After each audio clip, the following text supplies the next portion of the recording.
Shalom, and welcome to Keeping the Shul Lights On, a podcast about the challenges of operating a synagogue, creating a Jewish community, and the hard work and efforts of a congregation's executive director and Jewish organizational leadership. Brought to you by Shul Marketing. Concerned your congregation and community are not responding to your Shul Marketing? Discover the strategies to connect with them, reach them where they are, and develop the results your leadership is seeking. Here is your host, Howard Walpoff.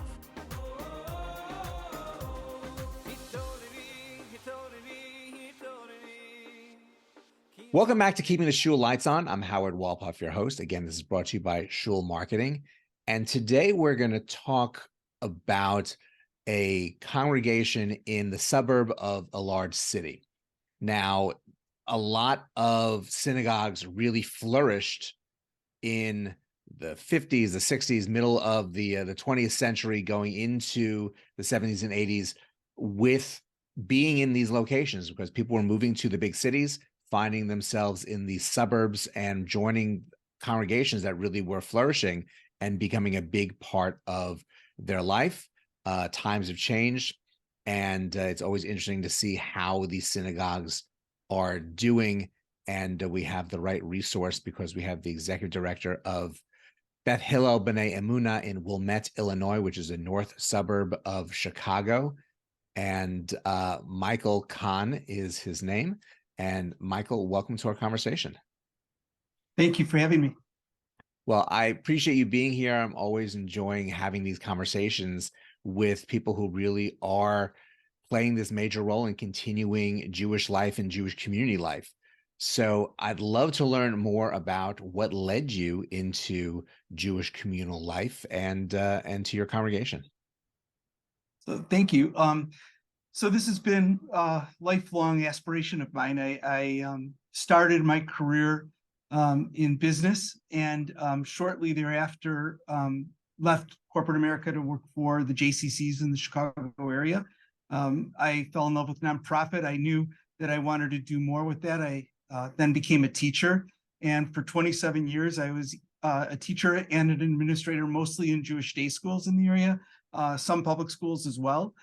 And then after 27 years in that arena, I made the decision that I wanted to come full circle and go back to the nonprofit world as I approached retirement, although not too quickly. And I landed in where I'm very happy to be, a synagogue close to my heart, because I have many connections here. My wife grew up here. I was in USY here in the late 1970s. We were married by the clergy here.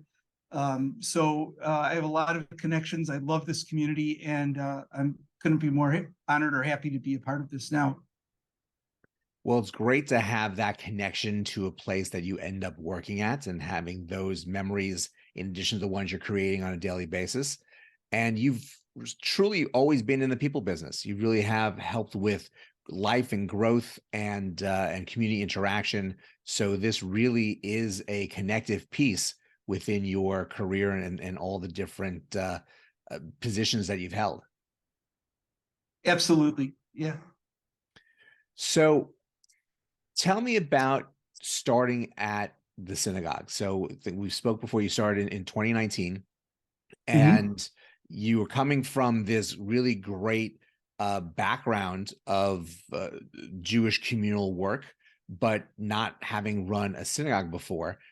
Take us through that beginning of learning the process of how the synagogue ran, which obviously was very different than what you saw running around as a USYer. Yeah, absolutely. Although the room looks exactly the same. So that's nice. It's kind of a nice feeling. So some of it was familiar to me because working in Jewish day schools, our calendar is the Jewish calendar. So the cycles of our ebbs and flows all follow that same Jewish calendar. And the synagogue is, of course, no different, right? So I came on board May about 4 years ago, and we're almost immediately immersing ourselves in plans for the high holidays, which was a lot earlier than I would have expected, but that was my first learning curve, was just exactly how early on and how much preparation goes into the high holidays. We have amazing clergy, and they guide us through that, but there's a lot of T's to cross and I's to dot along the way. I think it had been a long time, even though I was an administrator in schools, it had been a long time since I had done budgeting work and other financial work. So that was even though I had done it in my past, it was a long time ago. So that was relatively new for me. Other than that, the one of the other big differences was that I report directly to the board, which I've never done before in this role. And I don't know that that's the case for every executive director, but it's how we're arranged here. And so I collaborate with everybody. I have to in this role, but I report to a board, which is every 2 years shifting. And that's a learning curve. That to understand that the ideals and thoughts and motivations, what they aspire to bring are all wonderful, but could be different. And so there's a lot of bending and flexing and making sure that I can be supportive of what those are. It's always an interesting situation whether you directly report to them or sometimes the rabbi is on top of everything in that organizational chart. But yes, at the very least, the president is changing. You may have the same people on executive board year in, year out and switching positions. But you also have a role in helping to train that president, who in turn ends up being your supervisor as the president of the board. So how important is that relationship, and what have you learned in the process of those types of trainings? So that's a great point. I've been very fortunate. I work with a great lay leadership team here, and I've worked with several presidents now, and they're all amazing. One of the things that I learned early on that I did bring from some of my work in prior positions is I worked with one of our presidents to initiate a strategic plan process. And we spent, my second and third year here working on a detailed strategic plan, partly with the hopes that would be the thread that connects the different administrations year to year. And so out of that strategic plan, there are many initiatives that are now taking place, and it feels more holistic, which it seems like everybody wants to hold as we move forward, so that it's not just a shift every 2 years, but we have an actual plan. So that process has helped. And I will say, we fully collaborated with the USCJ on that we're a member Synagogue to them, and they were instrumental in guiding us through that process. And it's very key that you mention it, not changing everything every 2 years, because a synagogue really has to view themselves in a much broader calendar length than that, because it's you changing the I guess policy and procedure and concept with a board every 2 years really doesn't keep the synagogue going in a straight line, or hopefully in an upward arc. It zigzags back and forth. One president may want this, another board may want that. And I think that there's definitely some comfort in having that strategic plan, but also the challenge that if my math is correct, you created that strategic plan while you were dealing with the issues of COVID. Yes, 100%. Yeah. COVID really took me back to my teaching roots. We have a very invested congregation, and everybody was wonderful through this process. Everybody understood what COVID is. Nobody gave us a hard time about it, but we did move a lot of our things online. So while we're working on the strategic plan for the long run, in the short run, we were getting everybody up and running on streaming. We hired a wonderful streaming studio, Mitzvah Studio, who helps us with our religious services. We made the decision, we zoomed all of our meetings during COVID. We're just now actually experimenting with either hybrid or back in person meetings. And that took a lot of training. It took a lot of learning on my part, and then helping people learn how to use this product that nobody even heard of, or people, certainly retired people hadn't heard of Zoom, but now it's a household name and everybody knows how to use it. So we even have people now who are shocked we have some meetings without the hybrid option, and that's a new phenomena coming up now. Yeah, Zoom really was a lifesaver in many different ways, and a real connector in keeping people, some even more people connected than had been before, because the ease of just getting to a laptop and clicking onto Zoom. And congregations really have utilized it for meetings, but also for services. And there's pros and cons to having Zoom as part of a service because of the chatter, and if you mute everyone, that means no one can participate. You're just there. If you unmute people, there's things you hear in the background that you may not want to hear during a service. So it's and it's a very different concept than just a straight live stream where the screen is on you, that you know that's the you're there for viewing, and that's your participation. Absolutely. And once we got rolling with it, then what happens is, there's innately there's flaws with technology, and we had connection issues, and we as a congregation put out the messaging, and people were very understanding about this, that, for example, if our connection goes out on Shabbat morning, we're not going to be doing anything against the halachic rules to fix it. It's going to have to wait till Shabbat is over, right? It's one thing if it's on before Shabbat starts and stays on through the holiday, but we're not going to be messing with the technology once the holiday or the Shabbat has begun. And that was a learning curve too, right? For me, for the congregation, but people accepted it very well and understood it.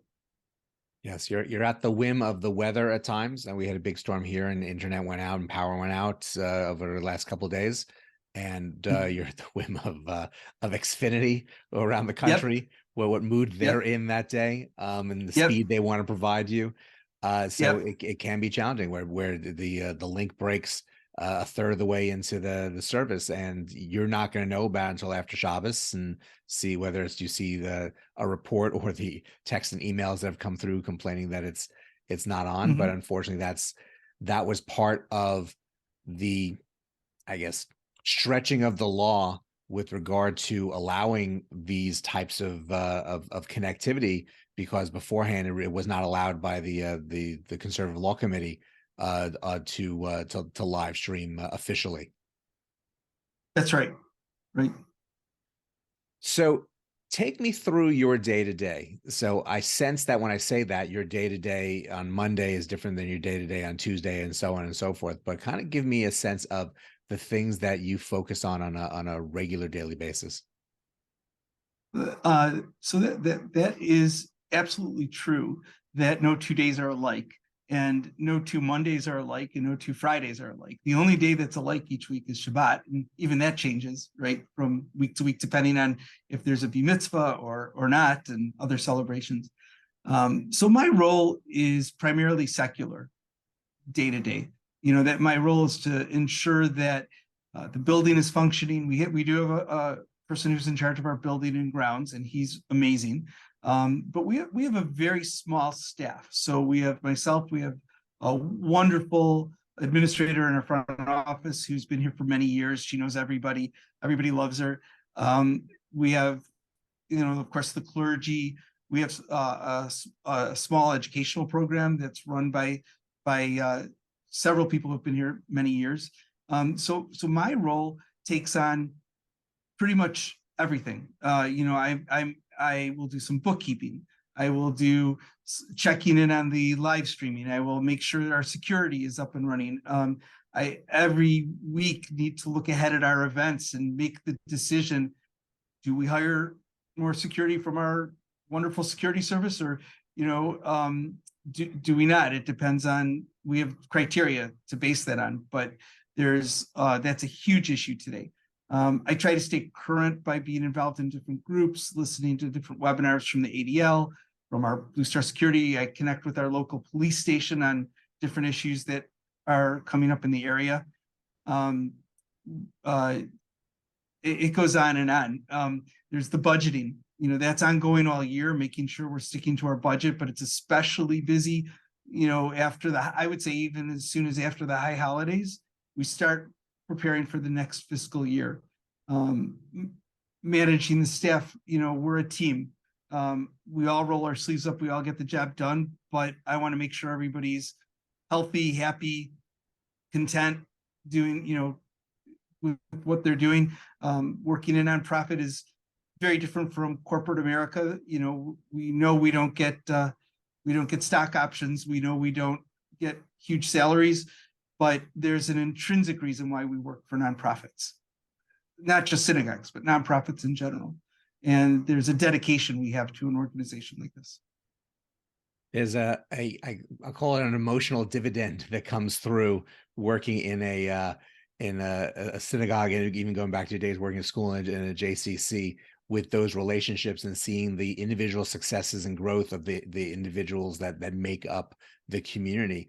But going back to security, now this is one of the bigger challenges that synagogues are having right now. Unfortunately, the world has changed, and there's a lot more concern for what might happen because of something that's flowing within the current events or politics, or just the rise of anti-Semitism. So how much, you mentioned the different types of research you're doing, but how much has that been I guess, time and financial focus, and how much has that varied from when you stepped into the role in 2019? It's a huge focus. Even if I'm not actively working on it, it's always on the back of my mind. It's always there. It is more intense since I started in 2019, not because of COVID, but because, as you're saying, the rise of latent anti-Semitism and the kind of hatred that's out there in the world today. So this is a huge concern. I also will be the first to admit there's, and this is a good thing in Jewish boards, right? There's dissension among the leaders, the lay leaders of the synagogue. Some people feel we should have more security. Some people feel we're spending too much on security. Fortunately, we have some really involved lay leaders, one of whom was able to achieve a grant for us that helps offset some of those costs. So that has been enormous in helping us with that. But it's constantly a decision-making process. Aside from the guards, which we do not have 24/7, we get them when we need them, but we're a fully secure building. We are locked down all the time. We have an extensive camera system. I work with a great company that comes out, and they've provided us with amazing surveillance systems. It records, so I have 24/7 footage, which helps me feel more comfortable. I have a great relationship with our local police department. They're amazing to us. If I need anything, they're there. And so we're constantly trying to improve the tightness with which we have security, while still making people feel welcome and invited into the facility. And that's important. And I think it helps that, unfortunately, is excuse me, it's a given that security is going to be there. And I think it stands out when security is not there, when someone walks into either their synagogue or any other synagogue. So that is helpful to it, but it definitely helps people feel more secure about the situation. And it's an unfortunate, necessary evil that synagogues have to focus on more, because of the way, unfortunately, things have evolved, and hopefully things don't happen that make things even more challenging for executive directors like you in your role. But taking away from the negative of security, you get to walk around your synagogue on a regular basis. You get to check places that people don't usually see in general, but really get a full view of the building. What are the things that bring you the most joy in circulating the building, whether it's empty or activity actually happening?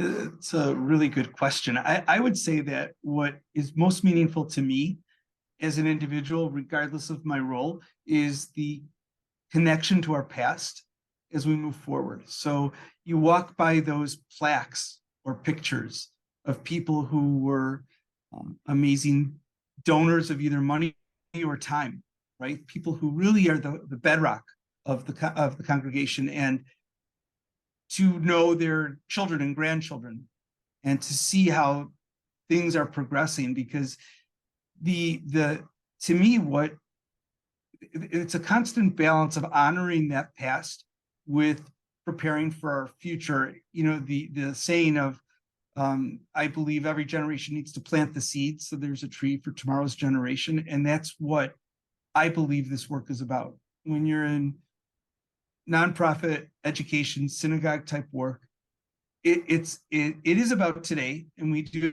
have to stay in the moment. But much of what we're doing is figuring out how we'll be successful tomorrow, and how will the next generations still be here as we move forward. So seeing those names, seeing the foundations, and knowing that it's on their shoulders that we're standing, that's what brings me the most joy as I walk around.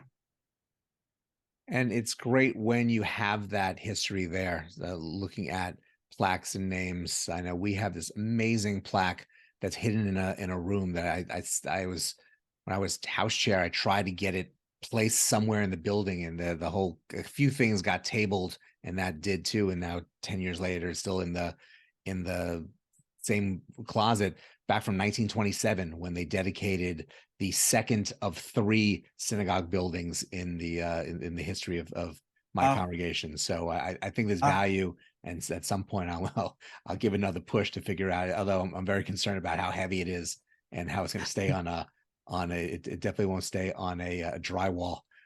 So Yeah. we got to figure out the right place for it. Yeah. It's so you mentioned the history, but let's go to the present.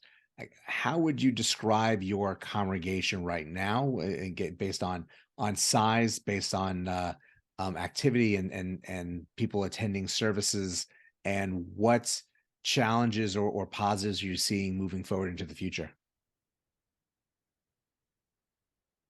So, you know, while we're much smaller than we were in the 1970s and 80s, when we had 1,000 family units, and now we're at about 340, we are still, and I'm not just saying this because I work here, but we are an extremely engaged, active community of people.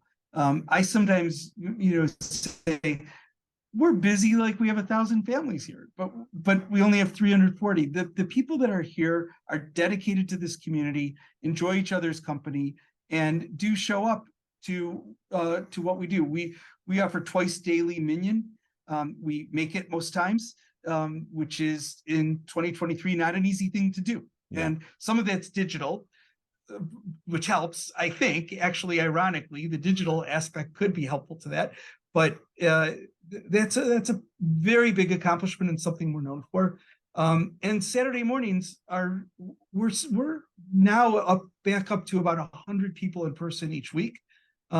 We do have to collect donations in order to provide food. We don't just budget for that, and yet we're getting donations to have food every week. And people break bread together, and people will sit and talk and enjoy themselves. In fact, sometimes our security guards have to kick people out because it's so late in the day and they're off duty and we have to go. So we're a wonderfully involved, enmeshed congregation, very cerebral. We have a lot of good adult ed programming, very socially conscious and aware.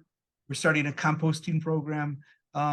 So it's a very engaged 340 members, and I think by today's standards, that's still considered mid to large. Yes, it is, and it's even better when they're that engaged. So you really have a lot of vibrant programs, and seeing faces on Shabbat morning and holidays is really valuable and important to the vibrancy of the community. And how hard is it to keep them up to date with everything that's going on? Now, granted, if they really are engaged, sometimes they know more about what's upcoming than the rabbi or some of the lay people, because they're that on top of things. But making sure that they're understanding what is upcoming is how much of a challenge is that, or is that something that seems to be going in a positive direction? So that falls under the area of my job called communications. And there again, there's always dissension, which is good, right? Some people feel there's too many emails, some people want more. So there's a push me, pull me with some of this. We have a wonderful congregant who also is now helping us, as we have another congregant who helps me with the communications. As I have somebody who helps me with the Kiddushim. They're all amazing. We try very hard to consolidate upcoming things in our once weekly email. We do have a website. I think it looks great. But what my take on the website is that it's used more by somebody who's prospectively looking at us than somebody who belongs here. So we find that most people want information pushed to them via an email versus them logging in to see what's on the website.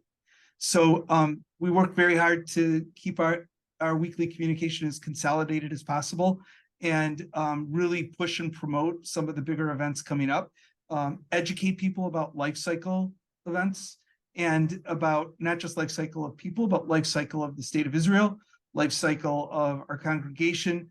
So we try to keep them invested that way. We offer, we've offered town halls via Zoom. We've had meetings in person. We offer bring your own coffee and come join us, or have coffee here. So we try to communicate these things as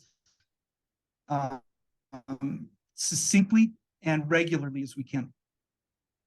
And that's key. Sometimes too many emails get lost, and you also have to be very careful of not having too much on one email, because people just stop reading. And then something key at the end, people may say they never received it, they never got it, but it's because they didn't scroll down to the longer. It's like the you gotta be careful it doesn't look like the CVS receipt once you've That's right. walked out of the store. That's right. But it's always good to get feedback, and it seems that you really have relationships within the congregation, that you're getting feedback, and people are playing a role in helping to make the synagogue what it is and operate, and really it sounds like you have a community that really does give back. We do, absolutely. And that makes your position a whole lot better and more enjoyable, and gives you a real great opportunity to help nurture this community as you're focusing on the strategic plan that you have in place, and building for a brighter future. Yes, it's all there. We're just all working hard to implement it. Well, it's really fantastic what you have going on, and I really appreciate you coming on to share it with me. And I wish you much continued success as you move forward, Michael. Thank you, Howard. Be well. And thank you all for joining us as well.